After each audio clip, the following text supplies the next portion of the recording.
Formación cívica y ética. Primer grado. Bloque 2. 7. Aprendemos de los conflictos. Los elementos de los conflictos. Hola, ¿cómo estás? Hola, la verdad muy molesta. ¿En serio? ¿Y eso? Es que ayer discutí con mis padres. Me dijeron que me estoy volviendo adicta al celular y a la computadora. Wow, ¿de verdad? A mí también me dicen eso. Para mí, estos son unos aparatos muy útiles. Por ejemplo, después del sismo del 19 de septiembre, fueron el medio por el cual mucha gente se pudo comunicar entre sí. El conflicto es inevitable para el ser humano, pero no debe entenderse como algo negativo, sino como una oportunidad de cambio positivo. Al surgir un conflicto, se hace la distinción entre el yo y el otro, o entre el nosotros y el ellos, es decir, es el reconocimiento mutuo de los actores en el conflicto. En todo conflicto existen tantas percepciones como personas se encuentran involucradas, y cada percepción hace que cada actor entienda el conflicto desde su verdad. La diferencia entre las partes propicia las relaciones, porque incluso puede ser complementaria. Sin embargo, para que exista un conflicto, en principio, debe haber diferencia. Si la diferencia no es suficiente, entonces, ¿por qué surgen los conflictos? Analicemos los elementos del conflicto. Los elementos básicos del conflicto son 3: el problema, las personas involucradas y el proceso. El problema. Analizar el problema nos permite entender un conflicto, y para entender la magnitud de este, debemos separar lo fundamental de lo accesorio, comprender sus causas, intereses o valores involucrados, y finalmente, verificar que los datos sean correctos.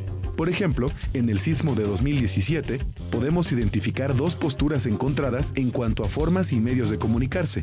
Un sector de la sociedad se comunica a través de los medios tradicionales, TV, radio, periódico, y otros lo hacen mediante las redes sociales. Las personas involucradas. Se identifica a las partes involucradas, sin confundir a las personas, que son quienes representan el conflicto, con el conflicto mismo. Un sector de la sociedad argumenta que las redes sociales no reportan beneficios porque se usan solamente de manera negativa, mientras que el otro sector argumenta que el uso de las redes sociales debe aprovecharse por el potencial que tiene en diversas actividades de la vida cotidiana y en la vida académica, lo que nos permitirá conocer cómo es que los implicados se relacionan y valoran en esa situación. ¿Cómo es que las partes involucradas manifiestan sus sentimientos y emociones? ¿De qué manera estos sentimientos y emociones condicionan las percepciones que se tienen en torno al problema? ¿Cuáles son sus actitudes ante el conflicto? El proceso. Por último, se analiza la manera en que ha evolucionado el conflicto. ¿Cómo se definen las posiciones de los participantes? ¿Cómo varían estas relaciones de poder que tienen los involucrados en el conflicto? ¿Cómo es que los participantes conciben la situación y de qué manera se ha comportado cada uno para obtener lo que desea? Pero, ¿qué hacer para resolver el conflicto? 1.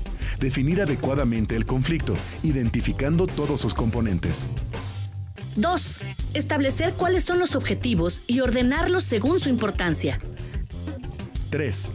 Diseñar las posibles soluciones al conflicto y valorar cada una de ellas, teniendo en cuenta las consecuencias positivas y negativas que pueden tener para las distintas personas involucradas en la situación. 4. Elegir la solución que se considere mejor y elaborar un plan para llevarla a cabo. 5. Llevar a la práctica la solución elegida. 6. Valorar los resultados obtenidos y, si no son los deseados, volver a poner en práctica todo el procedimiento para mejorarlos. ¿Y sigues enojada? No, ya no. Ayer hablé con mis padres, y aunque sí, al principio discutimos un poco, finalmente cada quien dio sus puntos de vista y argumentos acerca del uso de la computadora, el celular y en específico de las redes sociales. Dijimos sus ventajas, desventajas, riesgos, así como los compromisos que debemos de cumplir tanto ellos como yo. Ok, ¿y luego qué pasó? Pues finalmente pudimos llegar a un acuerdo. Dijimos que lo más importante es saber el uso que les damos, así como con qué propósito y en qué momento los utilizamos. Muy bien, yo digo que el diálogo fue muy importante en esta situación, ya que cada quien se pudo poner en el lugar del otro.